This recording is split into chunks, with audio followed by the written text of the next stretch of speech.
కోయ పాట మీరు పాడారు కదా, కోయ్ కోయ్ అనేది ఇంటర్నెట్లో కొంచెమే కనిపిస్తుంది, అంటే 1-2 బిట్సే కనిపిస్తున్నాయి. ఒకసారి మా కోసం ఈ పాట మొత్తం పాడి దాని మీనింగ్ ఒకసారి చెప్పగలుగుతారా? Full song.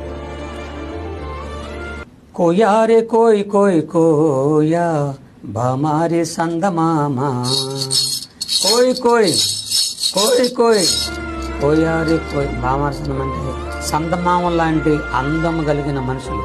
అంటే ఈ పాటలో ఉన్న మీనింగ్ ఏంటంటే దేవుడు ఆకాశ పక్షులకి, భూమి మీద జంతువులకి, నీటిలో ఉన్నటువంటి ఆ జలసరాలకి నవ్వు పెట్టాల. వాటికి నవ్వు లేదు. అవి నవ్వుతే మనం ఉండం భూమి మీద.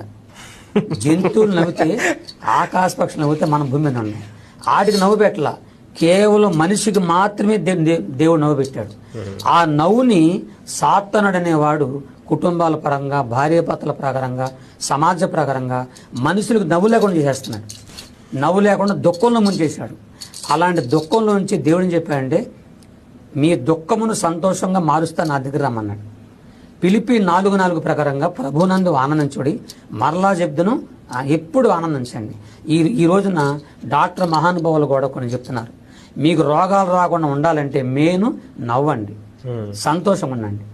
ఎవరైతే నవ్వకుండా ఉంటారో వాళ్ళందరికీ షుగరు, బీపీ, హార్ట్ అటాక్, ఈ అటాకులు అన్ని రోగాలు వస్తాయని చెప్తున్నారు.